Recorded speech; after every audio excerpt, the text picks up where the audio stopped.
जैसे नाजुक रिश्ते में जब गलतफहमी और झगड़ों के कांटे लगते हैं तो उन कांटों से इंसान को बहुत तकलीफ होती है। अरमान और अभीरा का रिश्ता आज किसी मुरझाए हुए फूल की तरह है। अभीरा और अरमान को आज एक साथ देखकर आप सोच रहे होंगे कि क्या ये दोनों फिर से साथ आ गए हैं। तो हम आपको बता दें कि ये अभीरा का एक सपना है। हकीकत तो ये है कि एक तरफ यहाँ अभीरा कोशिश कर रही है कि विद्या की सजा कम हो जाए और इसीलिए वो जज से मिन्नतें कर रही है, लेकिन कोई भी उसकी सुनने को तैयार नहीं है।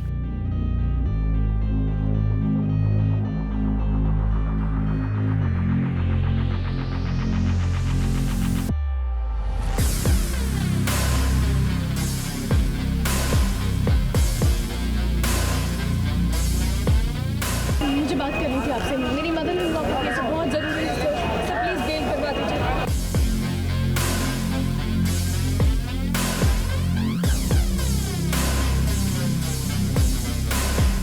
दिमाग से अगर फैसला लिया जाए तो of course Vidya is wrong. बाकी अगर मैं देखूं कि अब वो बेल क्यों करवा रही है, तो ये दिल है। उसने डेफिनेटली ये तो नहीं सोचा था कि उसका और अरमान का डिवोर्स हो जाएगा, उसकी वजह से फैमिली में इतनी ज़्यादा प्रॉब्लम हो जाएगी, माँ बीमार पड़ जाएंगी जेल जाके, खाना नहीं खा रही, कुछ नहीं कर रही, ये सारी चीज़ें उनको जेल में प्रॉब्लम।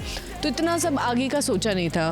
कई बार आई थिंक हम कुछ चीज़ें कर लेते हैं, सोचते हैं, जब चीज़ें होने लगती हैं तो हमें बाद में पछतावा होता है कि यार शायद कोई और तरीके से डील किया जा सकता था। अब सीन के बारे में तो हमने आपको बताया ही, लेकिन जरा पर्दे के पीछे का नजारा भी देखिए।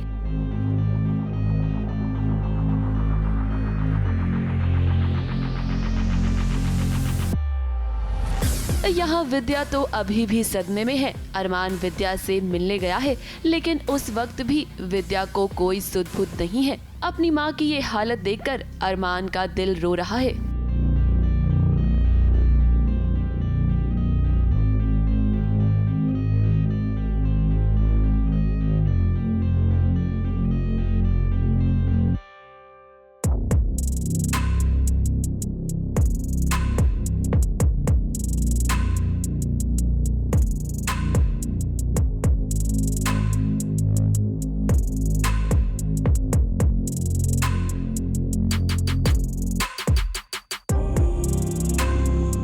विद्या जो है वो अपनी सुध-बुध खो चुकी है। वो एक बुत की तरह है। अभी 5 दिन जो उसने बिताए हैं जेल में, जेल जाना ही, ये जजमेंट पास होना ही कि 10 साल की सज़ा होगी, एक बहुत ही दर्दनाक शब्द थे विद्या की कानों के लिए और उसके लिए। जब विद्या आती है तो अरमान गले लगता है उसके, और there is no reaction from Vidya.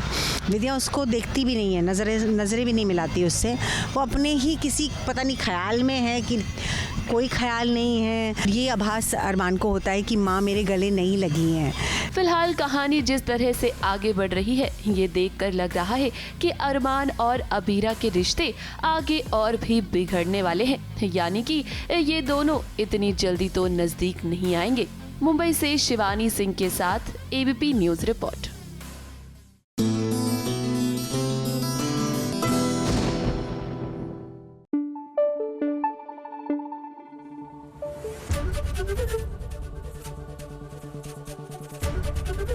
ABP news आपको रखे आगे।